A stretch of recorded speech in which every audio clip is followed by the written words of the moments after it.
Queridos, eu quero convidar a igreja a que abra a palavra do Senhor na carta de Paulo aos Romanos, no capítulo 8.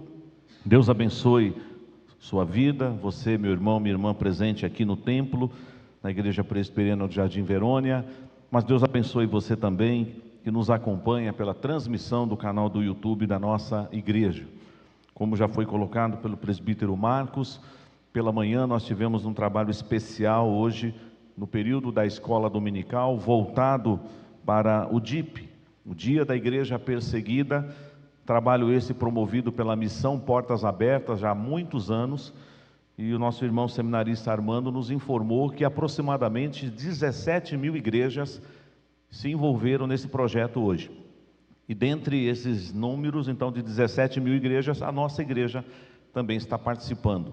Louvado seja Deus pelas irmãs, pelos irmãos que já ofertaram, que contribuíram. Toda a oferta arrecadada pela manhã e agora à noite será revertida para o projeto do Dia da Igreja Perseguida, promovido pela Missão Portas Abertas. Você desejando conhecer um pouco mais desse trabalho, você pode acessar pelas redes sociais lá o site da Missão Portas Abertas, você terá outras informações. Alguns irmãos aqui já até são assinantes da revista, recebem periodicamente boletins desse ministério muito importante. A nossa igreja também tem seus órgãos missionários, como a Agência Presbiteriana de Missões Transculturais, a Junta de Missões Nacionais, a JMN, temos também a APECOM, a Agência Presbiteriana de Evangelização e Comunicação, e o PMC, Plano Missionário Cooperativo. Esses órgãos, essas autarquias da igreja, voltados para o trabalho do Senhor. E sempre é bom informar isso à igreja, que 54% de tudo que a Igreja Presbiteriana do Brasil arrecada é revertido para obras de missões e evangelização. 54% de tudo que entra de receita na Igreja Presbiteriana do Brasil, ele é revertido. Então a Igreja Presbiteriana do Brasil, para a honra e glória do nosso Deus, ela investe mais da metade dos seus recursos na obra missionária. Já pensou essa igreja aqui investindo também cada vez mais em missões? Nós não faremos isso querendo que Deus venha trazer mais dinheiro para nós, mas eu não sei explicar o que é isso, mas quando você semeia na causa de Cristo e na obra de Cristo, a igreja cresce em todos os sentidos, numericamente, financeiramente e principalmente espiritualmente. Que a nossa amada igreja experimente isso para a honra e glória do nosso Deus. Romanos capítulo 8, passagem bem conhecida de todos nós, leremos a partir do verso 31.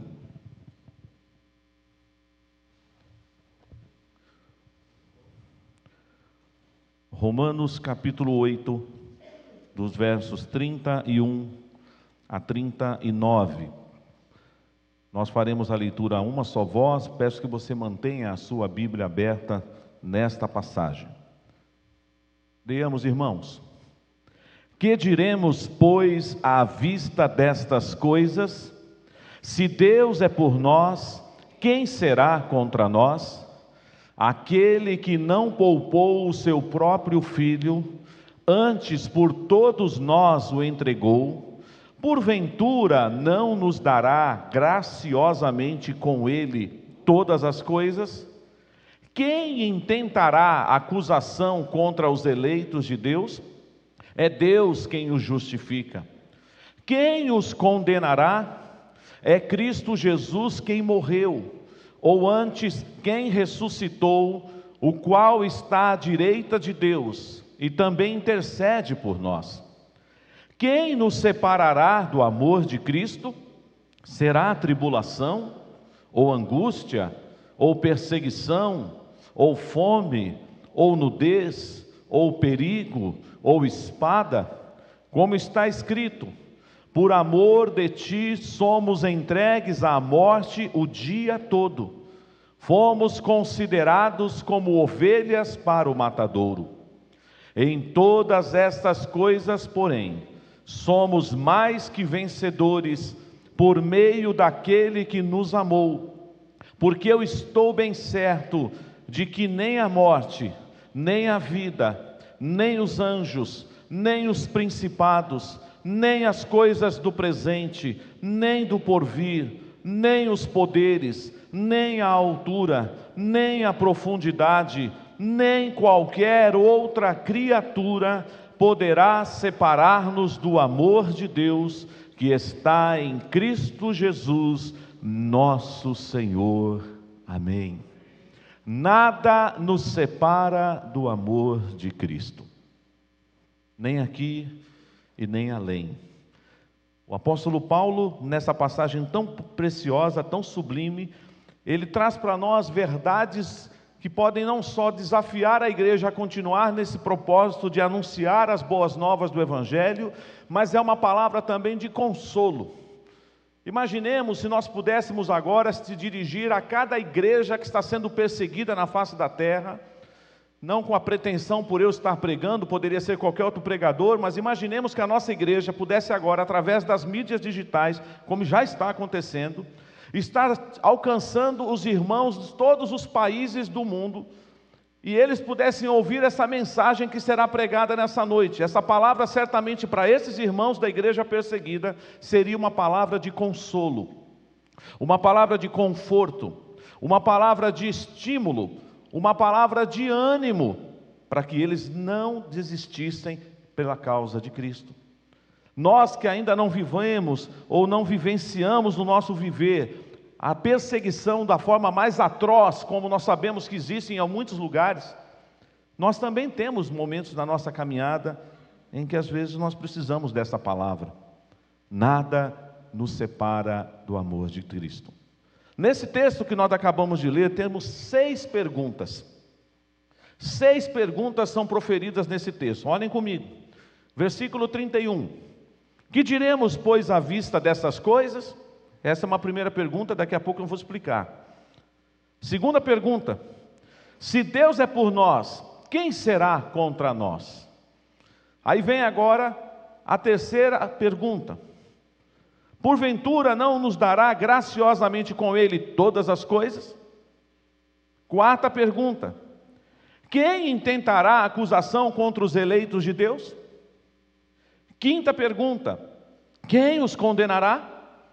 E a sexta e última pergunta nesse texto diz: quem nos separará do amor de Cristo? Será que existe alguma coisa, amado irmão, amada irmã, que pode separar você, sua família, de desfrutar do amor de Cristo? Ele coloca algumas coisas aqui que daqui a pouco nós passaremos. Mas voltando na primeira pergunta, no versículo 31, ele está fazendo uma ligação direta com o que veio antes. Quando ele diz assim: que diremos, pois, à vista dessas coisas? Estas coisas quais? E eu não vou trabalhar todo o contexto dessa carta, porque a carta de Paulo aos Romanos é considerada a carta magna. A carta depois, juntamente com a carta aos Gálatas, a carta mais doutrinária, aonde Paulo, escrevendo aos cristãos de Roma, Paulo primeiro expressa o desejo dele de estar em Roma, e ele chegará a Roma, e ali ele será martirizado por causa do testemunho do Evangelho. Mas ele está escrevendo aos irmãos, quando ele estava na cidade de Corinto, ele encaminha esta carta à igreja de Cristo na cidade de Roma, a capital do Império Romano, e ele começa a falar para aqueles irmãos verdades maravilhosas, profundas. Esta carta aos Romanos é uma carta que tem que ser lida devagar. Se você tiver pressa de ler Romanos, você pode perder tesouros preciosos, ou você pode chegar a conclusões equivocadas, porque é uma carta densa, profundamente teológica e doutrinária, aonde ele vai mostrar o conceito da justiça de Deus, da obra da justificação, aonde ele coloca judeus e gentios na mesma posição em Cristo Jesus, e ele vai trabalhar isso. E sabemos que do capítulo 1 até o capítulo 11, com aquela maravilhosa doxologia que nós temos, ó profundidade da riqueza e da sabedoria e do conhecimento de Deus, nós vemos então ele sistematizando todo um sistema de governo, de doutrina, de teologia. Mas a partir do capítulo 12, ele nos mostra como é que eu aplico isso na minha vida prática. Aliás, essa é uma característica das cartas de Paulo. Ele fundamenta, ele lança ali uma base para o que ele está ensinando, e depois ele diz: e como eu aplico isso na minha vida cristã? Nós ainda estamos dentro desse tempo do capítulo 1 ao capítulo 11, mas este capítulo, particularmente falando, o capítulo 8, ele já começa com uma afirmação maravilhosa. E agora, tentando te ajudar a entender essa pergunta do versículo 31. Que diremos, pois, à vista destas coisas? Que coisas? A gente precisa voltar aí no início do capítulo 8. Nesse capítulo 8 até o versículo 30, alguns temas foram tratados. Palavras importantes para a nossa compreensão nessa noite. E eu amo o primeiro versículo. O que é que está escrito no primeiro versículo aí? Eu quero convidar a igreja para ler comigo. Olha essa declaração que Deus traz para você nessa noite. Romanos 8:1, vamos lá? Agora, pois, já nenhuma condenação há para os que estão em Cristo Jesus. Isso te traz alegria? Não existe nenhuma condenação mais sobre a sua vida, meu irmão, minha irmã, porque o Senhor Jesus, lá na cruz, Ele pagou a nossa dívida impagável, Ele nos substituiu, Ele recebeu o cálice da ira de Deus, Ele foi o nosso substituto, Ele foi o Cordeiro de Deus que tira o pecado do mundo. Então você pode ficar em paz. Nada pode te separar do amor de Deus, nenhuma condenação há para você que está em Cristo Jesus. De vez em quando, o passado, os pecados que outrora praticávamos, infelizmente, de vez em quando a nossa mente ela joga contra nós. Às vezes você começa a lembrar de um pecado que você cometeu no passado, ou alguém infelizmente faz você lembrar de uma situação que te machuca o coração, e algumas pessoas falam assim: eu acho que eu não mereço estar aqui. Eu acho que eu não sou digno de ser filho de Deus. Eu não sou digna de ser filho de Deus. E, entendam, ninguém é digno mesmo. Eu não sou, você não é, nós não somos. A nossa dignidade está nele. Mas quando você começa a se sentir assim, achando que você não pode, aí você precisa tomar uma dose, ou por que não dizer uma superdose da palavra de Deus. E eu começo com esse texto aqui. Nenhuma condenação há para os que estão em Cristo Jesus. A lei, segundo a carne, não pode resolver o problema do homem, mas a lei do Espírito e da vida, em Cristo Jesus, ela transforma o homem. A sequência do capítulo 8 vai mostrar isso para nós de uma forma linda e maravilhosa. Olha só o versículo 8 no capítulo 8. Portanto, os que estão na carne não podem agradar a Deus. Mas aí ele diz no verso 9: vós, porém, não estáis na carne, mas no Espírito, se de fato o Espírito de Deus habita em vós. E se alguém não tem o Espírito de Cristo, esse tal não é dele.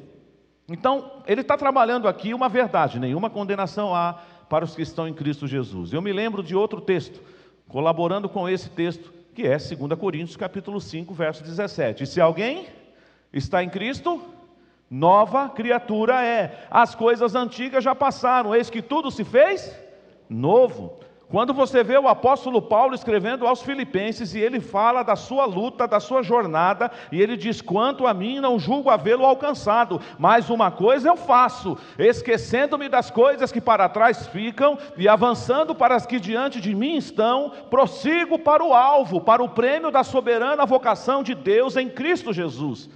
Então, nesse capítulo 8 de Romanos, ele já começa te enchendo de esperança, de convicção, de certeza. E para aqueles que de vez em quando ficam vacilando: será que eu estou salvo? Será que realmente eu recebi a salvação? Porque de vez em quando eu lembro umas coisas terríveis que eu fiz, e eu acho que eu não mereço. E você não merece mesmo. Mas não fica nessa situação, porque quando você ficar pensando assim: eu acho que eu nem vou mais na igreja, eu acho que eu não vou mais ler a Bíblia, eu não vou mais orar, porque os pecados que eu cometi, a vida pregressa que eu tive antes de chegar aqui, elas estão me acusando constantemente, a minha mente me acusa, as pessoas me acusam. Mas aí, para essa situação, você tem que dizer assim: nenhuma condenação há para os que estão em Cristo Jesus. Eu sou nova criatura, eu sou de Cristo. É verdade, eu andei por caminhos tortuosos, eu estava preso, atolado no lamaçal do pecado, eu andava nas trevas, mas esse mundo não está mais na minha vida. Eu ainda estou sujeito a pecar, eu ainda posso tropeçar, mas eu sou de Cristo. Irmãos, ninguém pode roubar isso de você. Um hino que a gente canta aqui na igreja às vezes, diz assim: ainda que indigno fosse escolhidos, jamais vaciles porque eu te amei. Quem dos meus braços pode arrancar-te? Seguro sempre te guardarei. Ninguém pode tomar você de Jesus. Você é nova criatura, nenhuma condenação há para os que estão em Cristo Jesus. Quando você conversar com alguém e a pessoa falar assim: estou com vergonha da minha vida, da minha história. Eu falei: por quê? Eu fiz coisas terríveis. Se as pessoas descobrissem quem eu era antes de estar aqui na igreja, acho que as pessoas parariam de conversar comigo na hora. Mas você é nova criatura, meu irmão. Você é nova criatura, minha irmã. Você foi lavada e remido no sangue de Cristo. Você foi lavado e remido no sangue de Cristo. Então Romanos 8, ele tem tantos tesouros para nos falar. Chegamos ali no versículo 14 do capítulo 8, ele diz: pois todos os que são guiados pelo Espírito de Deus são o quê? Filhos de Deus. Você está sendo guiado pelo Espírito? É o Espírito Santo de Deus que habita em você? Você tem vivido uma vida plena do Espírito? Então você é filho de Deus, é a palavra que afirma isso. Olha o que nos diz agora os versos 16 e 17 do capítulo 8. O próprio Espírito testifica com o nosso Espírito que somos filhos de Deus. Ora, se somos filhos, somos também herdeiros, herdeiros de Deus e co-herdeiros com Cristo. Se com Ele sofremos, também com eles seremos glorificados. Percebam, ele vai preparando a igreja. Nós não sabemos todo o contexto, porque Paulo está falando isso aos crentes da cidade de Roma, mas uma coisa é certa: aqueles irmãos estavam sendo perseguidos por causa do Evangelho. Houve uma grande perseguição em Roma, inclusive um casal, Áquila e Priscila, precisaram sair às pressas de lá. Por causa da perseguição, aqueles irmãos precisavam ser encorajados. E só mesmo um homem como o apóstolo Paulo, que também era pecador e que também reconhecia suas falhas, mas ele que foi lavrado, que foi forjado, melhor dizendo, no caráter de Cristo, ele pode falar essas palavras inspiradas por Deus aqui no verso 18 agora. Porque para mim, tenho por certo que os sofrimentos do tempo presente não podem ser comparados com a glória a ser revelada em nós. A ardente expectativa da criação aguarda a revelação dos filhos de Deus. Irmãos, nós não queremos subestimar a sua dor, a sua tribulação, aqueles que estão neste momento sofrendo perseguição de forma literal, mas a palavra de Deus diz que para Deus, esses sofrimentos do tempo presente, os nossos irmãos da igreja perseguida, que estão de fato sim agora, muitos morrendo, é possível que neste minuto, nessa fração de segundos, tombou um soldado de Jesus na terra, alguém está sendo morto agora por causa do testemunho de Jesus. Você vai para casa daqui a pouco. E você vai para a sua casa. Você vai dormir, você vai fazer uma refeição. Mas algum irmão nosso em Cristo agora, alguma irmã em Cristo espalhado nesse mundo, partiu dessa terra, está entrando na glória, por causa do Evangelho. Os sofrimentos do tempo presente não podem ser comparados com a glória a ser revelada em nós. Foi comentado hoje pela manhã da história de Estevão. Eu sei que nos primeiros minutos, quando Estevão estava sendo apedrejado, aquelas pedras devem ter machucado o corpo de Estevão. Mas teve uma hora que Estevão não sentiu mais a dor das pedradas. Ele foi como que anestesiado, e a Bíblia diz que ele viu os céus abertos. Ele contemplou a glória do Senhor, e os homens estão jogando pedra nele. Ele morre apedrejado. Mas ele inclusive profere palavras que Jesus proferiu na cruz. O que ele falou? Senhor, não lhes imputes esse pecado, perdoa porque eles não sabem o que estão fazendo. Veio uma grande perseguição sobre a igreja, é verdade, mas os sofrimentos do tempo presente não podem ser comparados. Aí o texto vai continuar falando que nós gememos, a criação geme, e nós temos um grande intercessor, que é o Senhor Jesus, mas temos também o Espírito Santo de Deus, que intercede com gemidos inexprimíveis, porque nós não sabemos orar como convém.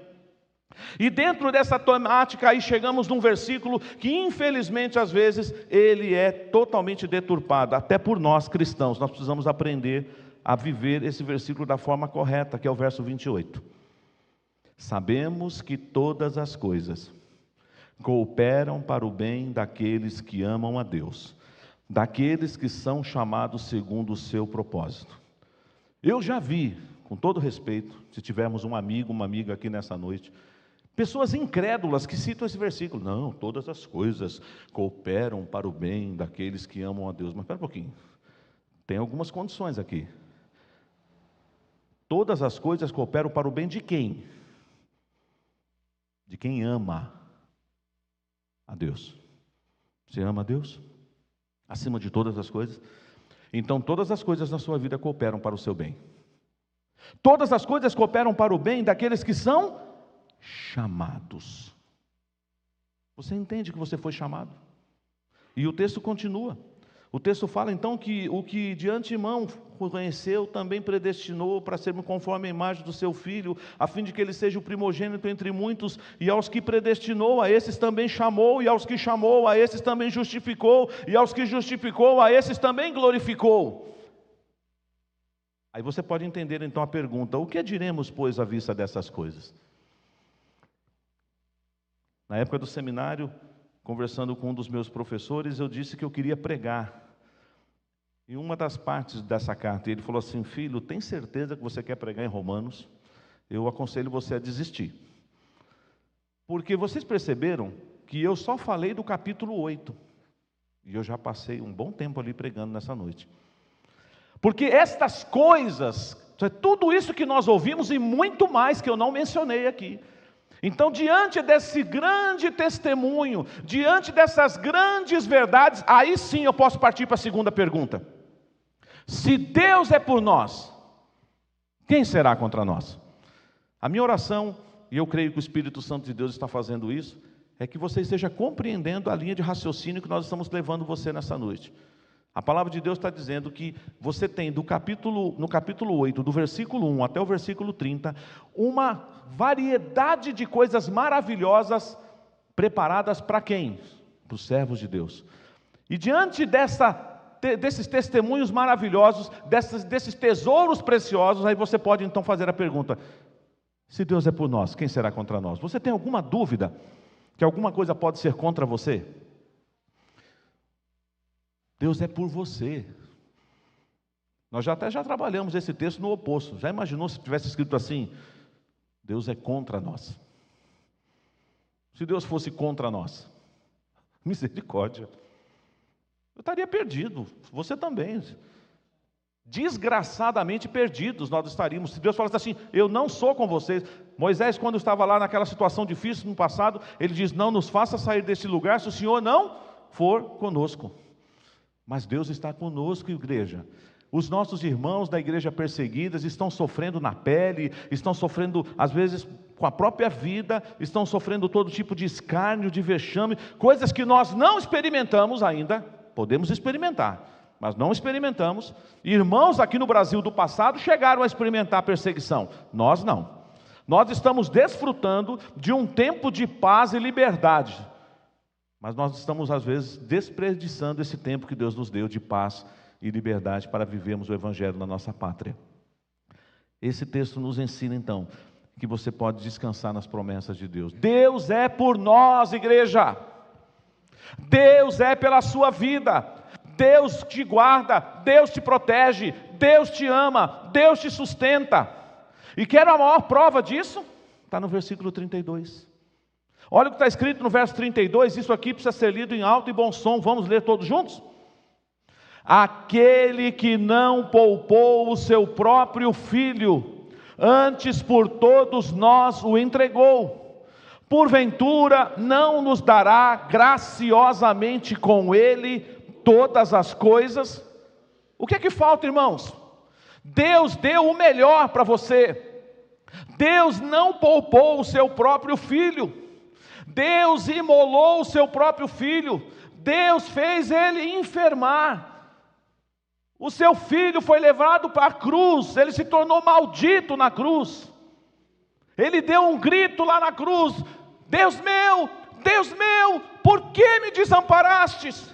porque naquela hora, quando o Senhor derramou o cálice da sua ira sobre o seu amado filho, Ele deu as costas para o seu filho, porque Ele é santo, e Ele não podia ver o meu pecado, o seu pecado, os nossos pecados sobre Ele. Ele não poupou o seu filho por nós. E os nossos irmãos da igreja perseguida estão vivendo o evangelho intensamente, porque eles sabem disso. Isso deve retroalimentar a sua alma todas as manhãs. Se não é assim, deveria ser. Tem dias que são mais difíceis, eu reconheço. Não é todo dia que você está feliz. Tem dia que você fala, nem sei porquê, mas acordei mal-humorado. Acordei meio assim com a cara de limão. Acordei meio assim cabruchado. Eu sei, eu passo por isso também. Mas aí nessas horas, vai para a Bíblia e deixa a Bíblia te dar umas lições. Fala assim, vem cá, você é meu, você me pertence, minha serva. Eu dei o meu filho por você. E eu estou prometendo que eu vou te dar todas as demais coisas. Se Deus é por nós, quem será contra nós? Aquele que não poupou o seu próprio filho, antes porventura não nos dará então graciosamente com ele todas as coisas? Percebam, irmãos, nós temos então várias coisas lidas até o verso 30 que Deus promete para nós. Você é uma pessoa feliz, bem-aventurada, você vive no Espírito, você ainda que está ainda gemendo, aguardando a consumação desse século, que o Senhor venha restaurar todas as coisas, e Ele vai restaurar. Mas enquanto isso acontece, o Espírito Santo intercede por você, Jesus intercede por você, você tem a promessa de Deus, você não pode duvidar do seu chamado, você não pode duvidar da sua vocação santa, porque você é raça eleita, sacerdócio real, nação santa, povo de propriedade exclusiva de Deus, para proclamar as virtudes daquele que te chamou das trevas para a sua maravilhosa luz. Mas o mundo é cruel. O mundo continua nos acusando. O mundo continua apontando o dedo para nós, agora por causa do testemunho do Evangelho. Os estudiosos chegam nessa passagem a dizer que é como se estivéssemos diante de um tribunal. E nesse tribunal, algumas pessoas vão lançar acusações contra você. Olha aí nos diz o verso 34. Quem intentará a acusação contra os eleitos de Deus? Será que existe alguma acusação contra os eleitos de Deus? Será que algum promotor ousaria acusar você? Por que ele não consegue fazer isso? Por uma razão muito simples. Porque do seu lado, lá no tribunal, tem um advogado. É o advogado justo, o advogado de defesa, que diz assim, ei, pode parar. Não acusa ele não. Eu morri na cruz por ele. Eu paguei a dívida dele. Eu não só fui contratado para defendê-lo, eu dei a minha vida por ele. Por isso que a palavra de Deus diz, quem intentará a acusação contra os eleitos de Deus? E aí vem, é Deus quem os justifica.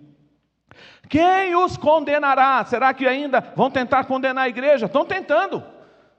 Há séculos e séculos estão tentando condenar a igreja, fechar a igreja, mas Jesus falou, as portas do inferno não prevalecerão contra ela. A igreja tem dono, a igreja é de Jesus, Ele a comprou com seu sangue. Os homens do mundo, os reis, os homens mais poderosos estão tentando sufocar a igreja, mas não vai conseguir.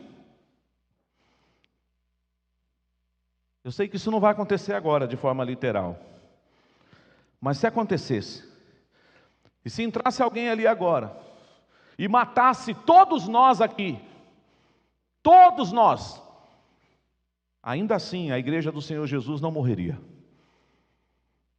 Porque o Senhor ia levantar outros soldados, e o Evangelho não ia parar.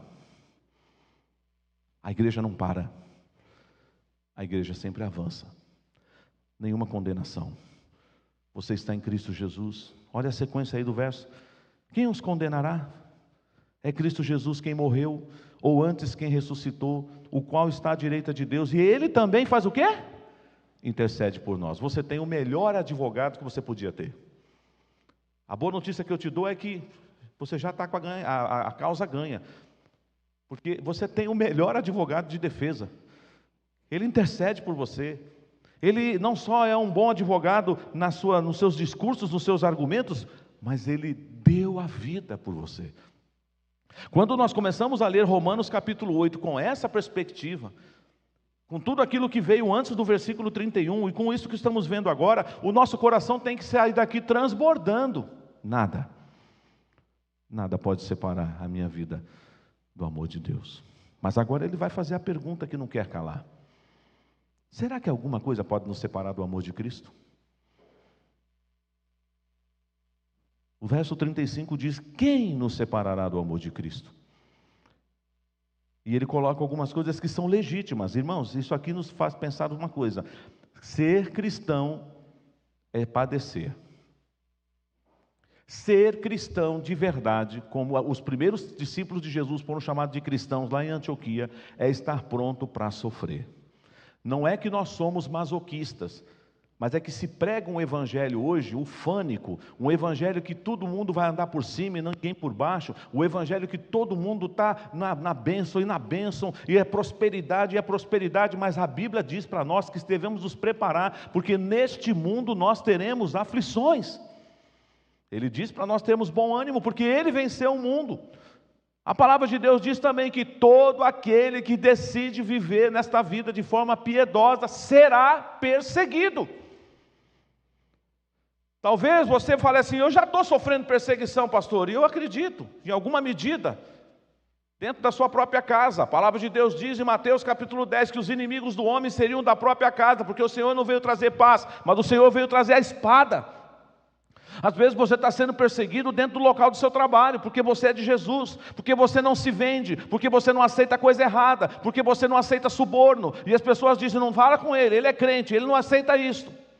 Às vezes isso pode lhe custar até um emprego, porque você não mente, porque você não faz coisas erradas, então você não serve para trabalhar aqui. Não dá para ser 100% honesto nessa terra, tem que ter um pouquinho de maldade no coração. Não é isso que as pessoas falam para nós? E a gente acredita. Mas a Bíblia diz que bem-aventurados são os limpos de coração. Eles é que verão a Deus. Não sou eu que estou dizendo, é a palavra. Será que a tribulação, que é uma coisa difícil, pode nos separar do amor de Deus? Angústia, oh meu Deus, é uma coisa terrível. É um aperto na alma, é um aperto no coração. Oh meu Deus, que coisa é essa? Que angústia é essa? Mas ainda assim, nem essa tribulação, nem essa angústia pode te separar. Hoje estamos dando uma ênfase na perseguição. Será que a perseguição pode separar os nossos irmãos da igreja perseguida do amor de Deus?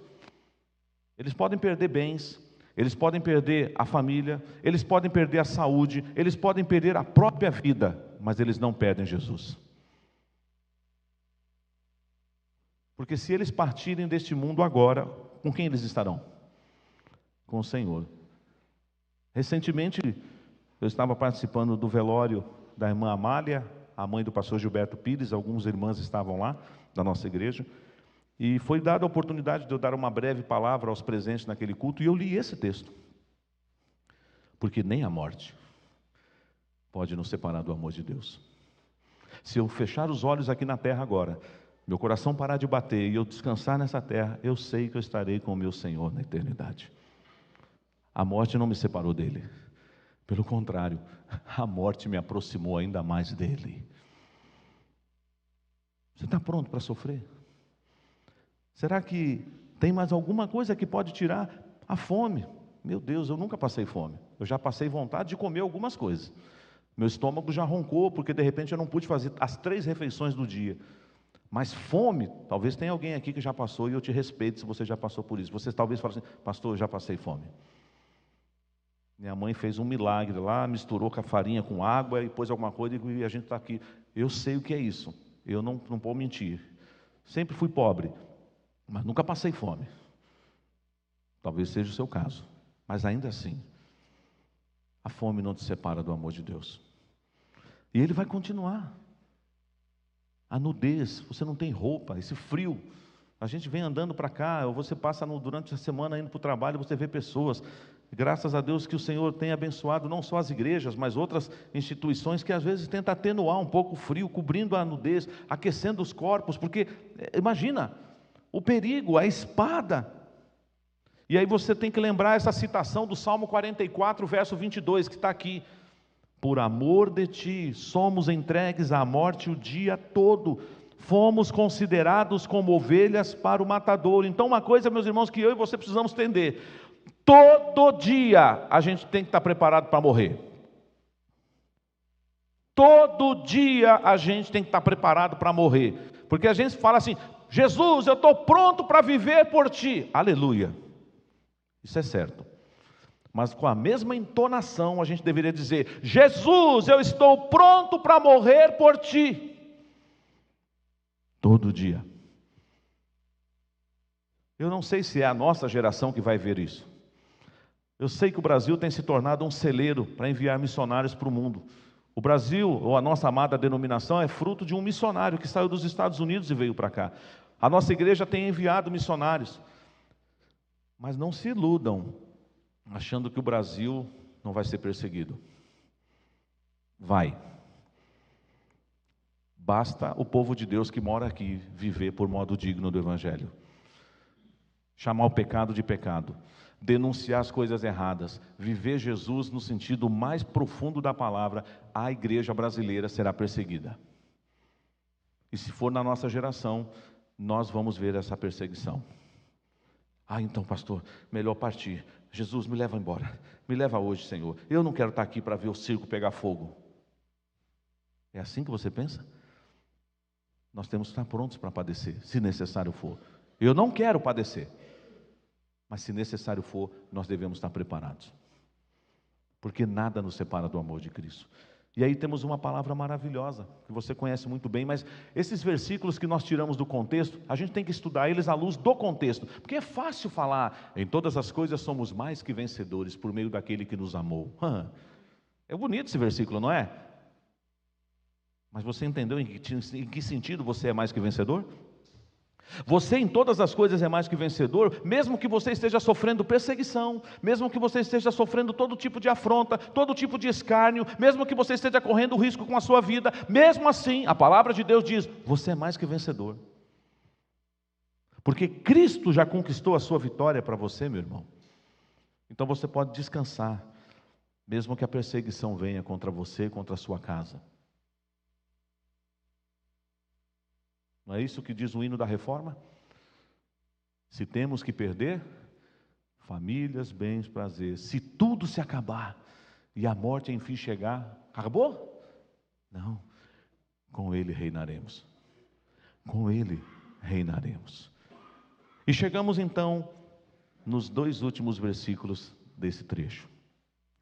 Ciente de todas essas perguntas, que diremos, pois, à vista dessas coisas? Nenhuma condenação há para os que estão em Cristo Jesus. A lei da carne não pôde satisfazer a vontade de Deus, mas eu estou vivendo debaixo da lei do Espírito e da vida. Eu sou guiado pelo Espírito. O Espírito testifica com o meu Espírito que eu sou filho de Deus. A natureza geme, eu estou gemendo, mas o Espírito Santo de Deus intercede por mim com gemidos inexprimíveis. Todas as coisas cooperam para o bem daqueles que amam a Deus, que são chamados. Ele me chamou, Ele me predestinou, Ele me escolheu para viver conforme a sua vontade. Então, ninguém pode ser contra mim, porque Deus é por nós. Ele provou isso enviando o melhor. Ele não poupou o seu próprio filho. Então, alguém pode tentar nos acusar? Pode. Alguém pode tentar nos condenar? Pode. Mas fique em paz, meu irmão, porque nenhuma condenação há para você. Você está debaixo da graça. E nada pode te separar do amor de Deus. Você é mais que vencedor. Portanto, você tem que dizer agora com todas as letras, conforme está no verso 38 e 39. E eu queria que a igreja lesse, mas eu sei que você conhece esse texto. Nós já lemos pelo menos 2 vezes aqui nessa noite. Mas eu quero que você leia agora, se apropriando das palavras do Senhor aqui. Isso é para você. É para você voltar para a sua casa daqui a alguns minutos falando assim: Senhor, eu tenho certeza, eu sou convicto, ninguém tira isso de mim, ninguém rouba essa verdade do meu coração. Eu posso tombar agora ali na esquina, mas eu morro com essa verdade no meu coração. Vamos ler juntos? Porque eu estou bem certo de que nem a morte, nem a vida, nem os anjos, nem os principados, nem as coisas do presente, nem do porvir, nem os poderes, nem a altura, nem a profundidade, nem qualquer outra criatura poderá separar-nos do amor de Deus que está em Cristo Jesus, nosso Senhor? Resumindo, nada nos separa do amor de Deus. Eu vou acrescentar umas coisas daqui. Pode acrescentar o que você quiser. Se você achar que Paulo não esgotou a lista das coisas que não podem te separar do amor de Deus, acrescente o que você quiser. Porque Paulo escreveu isso, pastor, há quase 2000 anos, então ele está desatualizado. Nós temos que atualizar esse versículo aqui, porque tem coisa assim que me separa do amor de Deus. Mentira. Nada nos separa do amor de Deus. Nada. E essa é a promessa que eu tenho que me apropriar dela, para continuar vivendo nessa terra, com lutas, com provações, com dificuldades. Para a gente concluir aqui, eu quero que você pense comigo. Será que existe alguma coisa que pode te separar do amor de Cristo? Eu não sei se você está passando por algum problema exatamente hoje, vem enfrentando alguma luta sua, particular, familiar, e que você diz assim: parece, pastor, parece que essas coisas se tornam uma barreira e não deixam eu vivenciar o amor de Deus na minha vida. Eu sei que às vezes nós somos tentados a pensar assim, mas Deus está falando mais uma vez para nós nessa noite: meu servo, minha serva, eu te amo, eu te dei o melhor que eu tinha para resgatar você. Você me pertence, você faz parte do meu rebanho. Nada pode nos separar do amor de Cristo. Eu não sei como será a minha segunda-feira amanhã, você sabe como será a sua? Temos alguns compromissos agendados, eu tenho alguns compromissos agendados, certamente você também tem os seus.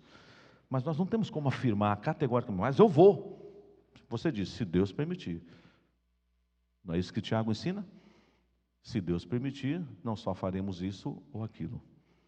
Mas uma coisa eu posso dizer para você, que se você acordar amanhã com vida, você pode declarar com todas as letras: nada me separa do amor de Deus que está em Cristo Jesus. Nada. Você crê nisso? Você descansa nessa verdade dos céus? Porque, irmãos, como eu disse, se pudéssemos trazer aqui, e sempre já ouvimos testemunhos de alguns missionários que passaram por aqui, mas tivéssemos agora a oportunidade de ouvir um irmão, como o ano passado e anos passados aqui passamos alguns vídeos de testemunhos maravilhosos de irmãos da igreja perseguida, que você fala: não consigo entender, como é que ele conseguiu, como é que ela conseguiu levar o filho dela embora? Mataram o pai na frente do filho, e o menino ainda diz que ama Jesus. A gente não sabe o que é isso. A gente até fica emocionado na hora quando a gente vê uma cena dessa. A gente fala: não. Como eu disse aqui recentemente, não tive nem coragem de compartilhar no grupo da igreja. Não tive coragem. Eu recebi um vídeo de irmãos nossos em Cristo de uma determinada região da África. Abriram uma vala, jogaram os nossos irmãos lá dentro, jogaram produtos inflamáveis neles, e os nossos irmãos foram queimados vivos. Eu confesso que eu queria desligar aquele vídeo, mas eu falei: Senhor, me dá força, porque era muito difícil, eles gritando e eles cantando com as mãos estendidas, e o fogo queimando o corpo dos nossos irmãos. Mas ainda assim, aquele incêndio que eles fizeram, como aconteceu em Roma, vocês sabem disso? Diz que eles penduravam os crentes nos postes. A cidade de Roma foi iluminada com corpos humanos pegando fogo nos postes. Diz que houve um período na história da igreja que faltou madeira para fazer cruz, de tanto cristão que morreu crucificado.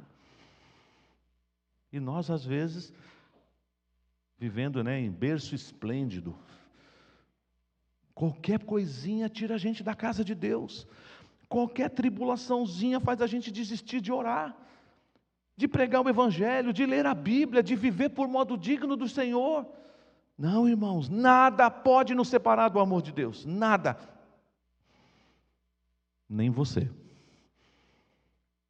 Sabia disso? Que às vezes você é o obstáculo. Você é o obstáculo. mas nada pode nos separar. Nós vamos cantar um cântico daqui a pouco, e nesse cântico nós vamos declarar: quem nos separará do amor de Cristo? Será tribulação, angústia ou perseguição, fome ou nudez, perigo ou espada? Nós vamos cantar o que nós acabamos de aprender nessa noite mais uma vez, em Romanos 8, 31 a 39.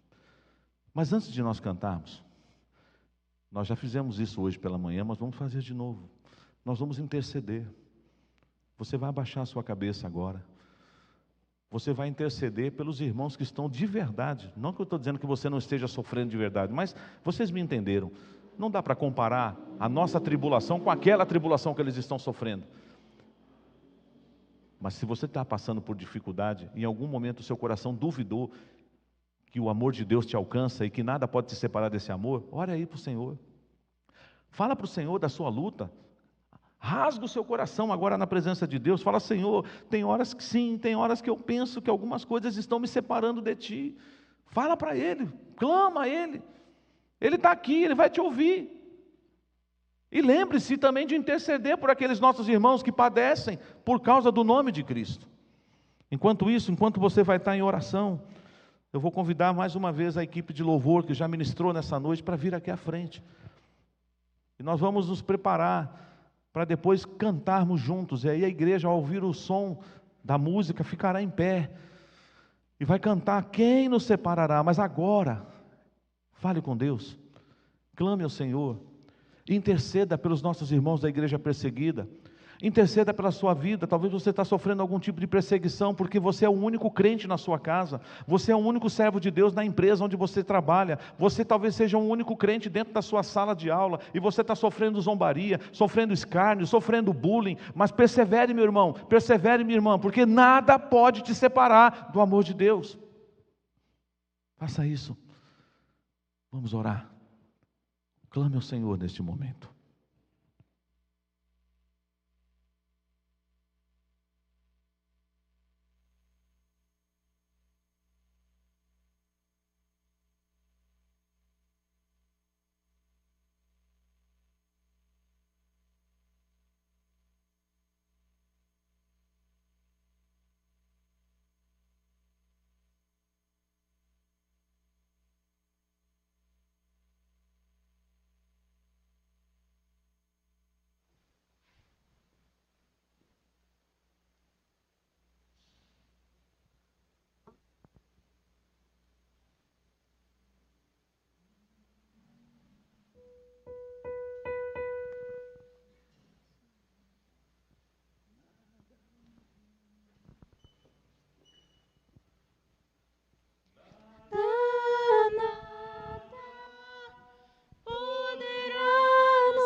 nada, irmãos, nada, nada, nada poderá nos separar, nada, nada poderá nos separar do amor de Deus que está em Jesus Cristo, nosso Senhor, que está em Jesus Cristo. Quem nos separar? Quem nos separará do amor de Cristo? Será tribulação, angústia ou perseguição, fome ou nudez, perigo ou espada. Quem nos separará do amor de Cristo? Porque eu estou bem certo de que nem morte, nem vida, nem anjos, nem principados, nem coisas do presente, nem do porvir, nem poderes, nem altura, nem profundidade, nem qualquer outra criatura poderá nos separar do amor de Deus que está em Jesus Cristo, nosso Senhor, que está em Jesus Cristo. Nada, nada poderá nos separar, nada, nada poderá nos separar do amor de Deus que está em Jesus Cristo, nosso Senhor,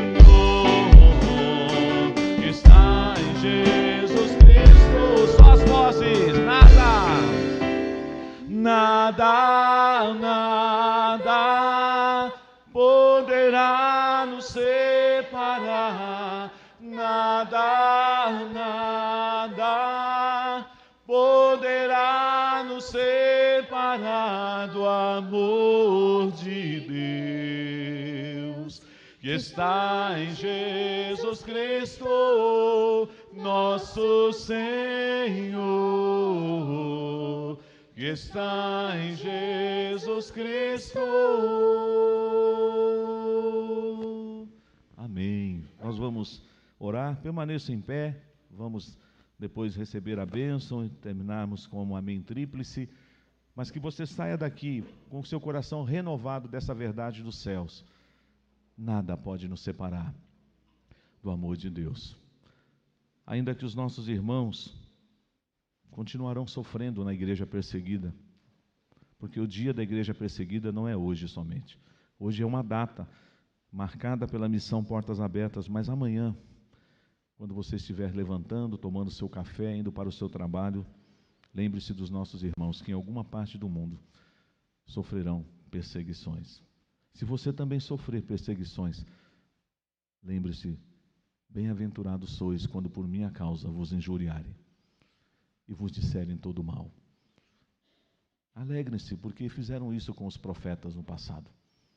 Todos aqueles que querem viver piedosamente serão perseguidos. Não tenha vergonha de Jesus. Não se envergonhe do Evangelho. Pregue o Evangelho. Fale de Cristo, dentro e fora de tempo.